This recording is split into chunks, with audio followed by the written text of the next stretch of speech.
नमस्कार मित्रों, आज हम पढ़ेंगे कंजक्शन के बारे में। हमने पिछले वीडियो में भी कंजक्शन के बारे में ही पढ़ा था और जो कुछ भी कंजक्शन बचे हुए हैं हम उन्हीं के बारे में इस वीडियो में चर्चा करेंगे।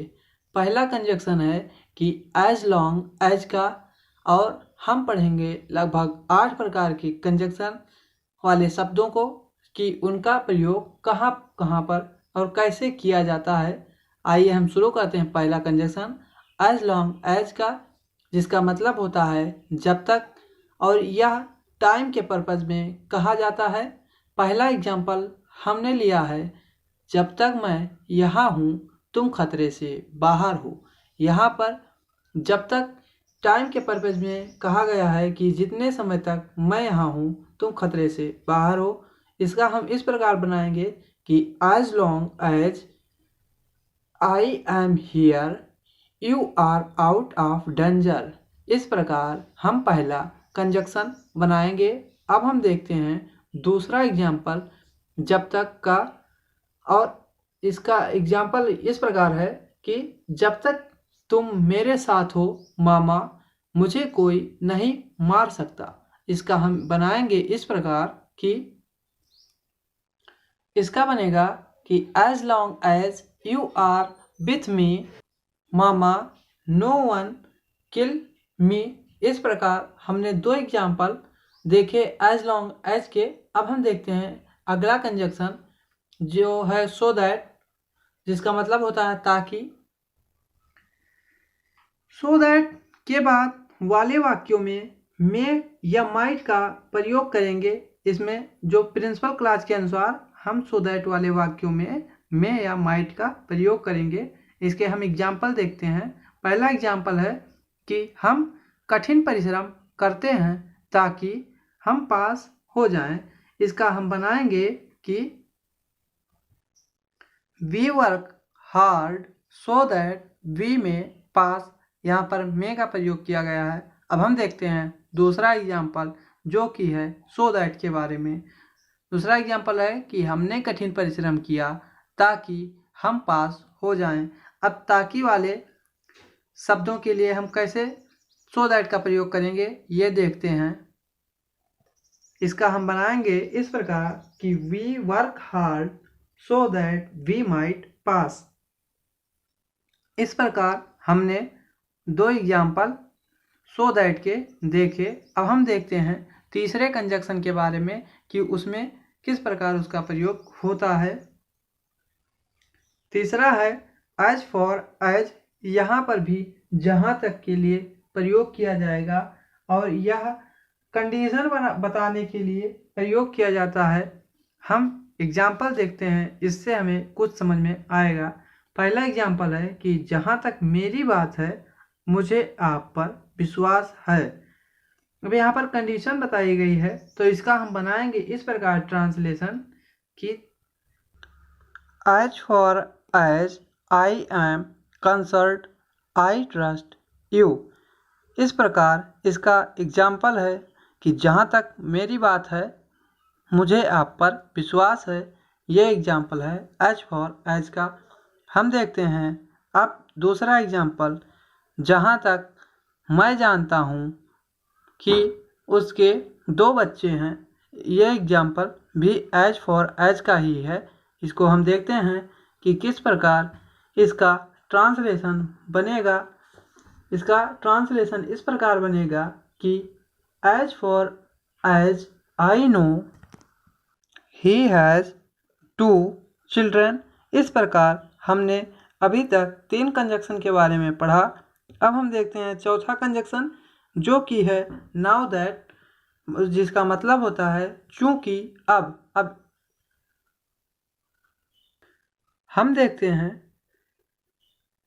इसमें वाक्य के ट्रांसलेशन बनाते समय नाउ दैट का प्रयोग सबसे पहले, फिर वाक्य के अनुसार हम इसका ट्रांसलेशन बनाते हैं। अब नाउ दैट के एग्जाम्पल को देखते हैं कि उसका प्रयोग हम किस प्रकार वाक्यों में करेंगे। उसके ट्रांसलेशन बनाते समय नाउ दैट का पहला एग्जाम्पल हमने लिया है कि चूँकि वह अभी आगरा में है तो उसे ताजमहल देखना चाहिए। इसका हम ट्रांसलेशन किस प्रकार बनाएंगे, आइए देखते हैं। Now that he is in Agra he should see the Taj Mahal. इस प्रकार हम यहाँ पर इसका ट्रांसलेशन बनाएंगे। अब हम देखते हैं दूसरा एग्जाम्पल। चूँकि वह अब मंत्री है तो उसे अब किसी का डर नहीं है। अब इसका हम बनाएंगे इस प्रकार।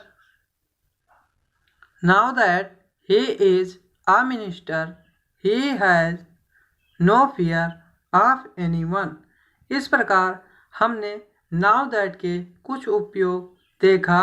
अब हम देखते हैं पांचवा इवन इफ का प्रयोग। इवन इफ के बारे में पहले बता दूं कि इसका मतलब होता है भले ही, और इसका प्रयोग हम अनुमान लगाने पर प्रयोग करते हैं। जैसे कि पहला सेंटेंस है कि वह आएगा भले ही वह थक गया हो। यहाँ पर हम अनुमान ही लगा रहे हैं कि वह आएगा भले ही वह थक गया हो। इसका हम बनाएंगे इस प्रकार कि he will come even if he tired। इस प्रकार बनेगा he will come even if he tired। अब हम देखते हैं दूसरा एग्जाम्पल है कि मुझे जाना होगा भले ही मैं भीग जाऊं। अब इसका हम इस प्रकार बनाएंगे कि I shall have to go even if I get wet। इस प्रकार हम 5 कंजक्शन के बारे में पढ़ चुके हैं। अब हम देखते हैं छठा हमारा है इवन दो का मतलब होता है भले ही। इसका भी प्रयोग होता है और ये रियल कंडीशन बताने की बातों में किया जाता है। जहाँ पर वास्तविक घटना से संबंध हो वहाँ पर हम करेंगे। जैसे कि भले ही तुम पतले हो तुमने उसे हरा दिया। अब इसका हम बनाएंगे कि even though you are thin you defeated him. अब हम देखते हैं दूसरा एग्जाम्पल जो कि है भले ही वह अमीर है वह दयालु है। इसका हम बनाएंगे इस प्रकार even though he is rich he is kindful. अब हम देखते हैं 7वें कंजक्शन के बारे में। अगला है द वे का मतलब होता है जिस तरह से या जिस तरीके से। इसका हम देखते हैं किस प्रकार प्रयोग होगा। पहला एग्जाम्पल है जिस तरीके से वह बोलती है मुझे पसंद नहीं है। इसका हम बनाएंगे the way she speaks I don't like. अगला एग्जाम्पल है जिस तरह से तुम बातें कर रहे थे मुझे बहुत बुरा था। फिर से देख लीजिए, जिस तरह से तुम बातें कर रहे थे बहुत बुरा था। इसका हम बनाएंगे the way you are talking the way you were talking was very bad। इस तरीके से हमने 7 कंजक्शन के बारे में पढ़ा। अब हम देखते हैं 8वां और अंतिम कंजक्शन। 8वां है अनटिल का मतलब होता है जब तक कि नहीं, या अनलेस जब तक कि नहीं। दोनों का मतलब एक ही होता है मगर यहाँ पर अलग अलग शर्तें बताई जाती हैं। अनटिल का प्रयोग हम वहाँ पर करेंगे जहाँ पर टाइम दिया गया हो, और अनलेस का प्रयोग हम वहाँ पर करेंगे जहाँ पर कोई कंडीशन बताई जाती है, वहाँ पर हम इसका प्रयोग करेंगे। हम देखते हैं इसके एग्जाम्पल। पहला एग्जाम्पल है जब तक मैं वापस न आऊँ यहाँ इंतज़ार करो। यहाँ पर बनेगा until I return wait here. इस प्रकार हम बनाएंगे इसका। अब हम देखते हैं दूसरा है कि जब तक तुम कठिन परिश्रम नहीं करोगे तुम पास नहीं हो सकते। इसका इस प्रकार बनेगा अनलेस यू वर्क हार्ड